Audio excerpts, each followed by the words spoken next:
Alrighty, T-Birds fans, Tyler back here. We're doing another interview with one of our 20-year-olds here. I've got forward number 19, Eric Alarie. Eric, how's it going? Good, thanks. How about you? I'm doing well. We're recording this here on the final week of the regular season, but it'll come out a couple of weeks after the season has ended here. But excited to get to talk with you a few minutes here. Again, we're doing discussions with all three of our 20-year-olds.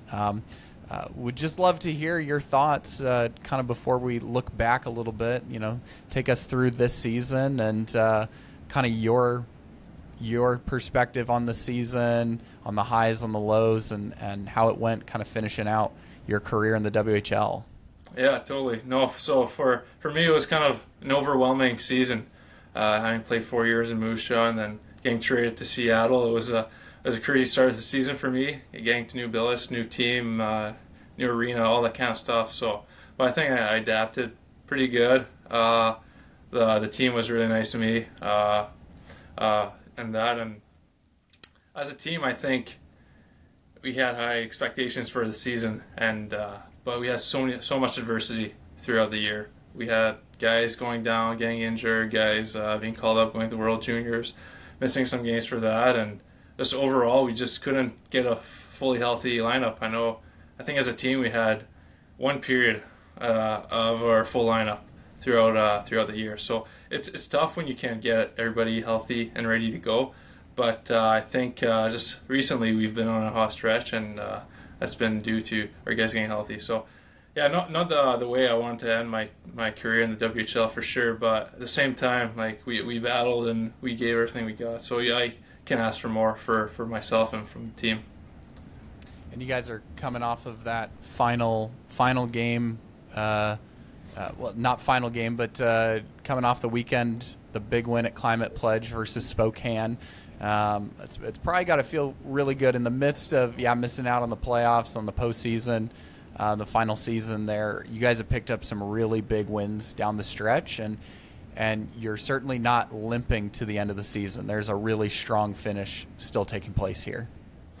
Yeah, totally. That just shows what our team is capable of. We can win against Portland. We can win against Everett, those top teams. So we have the talent and the will to win against those good teams. It's just we've like I said, we've had some injuries and just didn't go our way. But playing in Climate Pledge was super fun for me. This is my first time playing there. The NHL ice was nice to play in. The crowd was loud. It was everything I imagined it would be. So it was super fun, and beating Portland is like the cherry on top of the sundae. So I want to go back to that week in October when you found out you were getting traded. You were heading to Seattle. You were playing for the team that won the WHL championship last year. What was that experience like for you in moving on from a team that you had played your entire career with at this point, but the looking ahead to what was that moment like for you? Yeah. It was kind of nerve-wracking. I knew I was getting traded, but they didn't tell me where I was going at first. So I was kind of wondering where I was going to be. I was calling my agent, trying to figure out where I was going to be. And I heard Seattle was interested at first, so I was trying to figure out a little bit of Seattle, a little about the team at first. And then I got the call that finally told me that I was traded to Seattle. So at first I was sad leaving Moose Jaw. I had a nice billet there. I had a nice family living with them, and just knowing the guys there, knowing everybody, playing there for 4 years, and then growing out there pretty much since I was drafted there as well. So it was sad at first, but then I knew I was going to Seattle. I wasn't too sure about Seattle. I played them twice in my career in 4 years, so not too familiar with the way they played or the roster at all. So I just knew they won the last year. But there was a lot of great guys that came back from last year's run, and we have a good group of young guys as well. So I was pleasantly surprised at our lineup, and I was just excited to come. I was throwing the action really quick. I was traded one day, and then I think 2 days later I was playing in Spokane. So it was nerve-wracking. I had the bus legs in me for sure, but I was happy to get the first one out of the way. Yeah, that was an exciting and right on that stretch too. I think it was like three or four, 5 or 6 wins just right in a row. And again, yeah, that beginning of the season really showed kind of what you guys were capable of, and just the unlucky is the word that's been used by a lot of guys with kind of how the season ended up rolling for you. But a big part of that and getting some of those goals early on. I want to ask about kind of, looking back at the 4-5 years now here in the league. Do you have like a favorite moment or something that just stands out as a real thing that's going to stick with you kind of for the rest of your life? Yeah, I think I scored my first WHL goal in the 2019 playoffs. I think I was in Saskatoon. It was game two of the first round of the playoffs. I think, if I'm not mistaken. I think so. So yeah, no, that was I remember it was Josh Brooks. We were on a 3-on-2, and I was the middle guy, and he passed it. He was on the right wing, second period, and I remember just scoring. So that was the greatest feeling ever. Something I worked hard all my career, and then finally making it happen in the WHL was awesome for me. That's an incredibly exciting moment, and what a first time for what a way to get your first goal in the league, and kind of start you on that career that it's been over these past 5. It's crazy to say that, first goal 2019.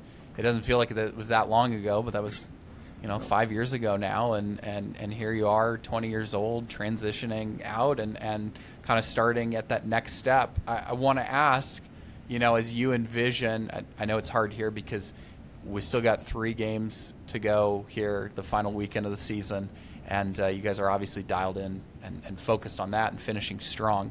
But put your kind of future thinking hat on. What's kind of the what's your vision for what's next for Eric Alarie? Like where do you want to be heading? What's the goal? What's the future look like now? Yeah, I'm not too sure. I've like you said, I was just want to finish the season, finish it strong, focusing on the present, and not thinking about the future. I know if everything's on the table for me. I think I might like to go pro. I might want to go to school. I might want to go to Europe. Everything's on the table for me. I haven't given it much thought, but we'll just see what happens when the off season starts. Well, that's a really exciting to think about too. All of the options, all of the potential, all of the future that you have ahead, and one chapter coming to the end here, but really it's just the start of an even bigger journey. And wish we got to experience more of Eric here in Seattle, but thankful for the season that we got with you. If you were to say one thing to the fans who came out and supported you and cheered you on this season and the 1 year you got to experience in Seattle, what would that one message to the fans be? I would like to thank the fans. You guys have given us so much energy. The crowd is amazing. You guys are so loud in the show. So I love your pregame chant and everything. I love you guys, and you guys are amazing. Awesome. Well, best of luck here. We're closing out the season, but even more best of luck here going forward, and excited that we get to celebrate you and the career that you've had, but also the future that you have ahead of you. So, Thanks, Tyler. Awesome. Thanks, Eric.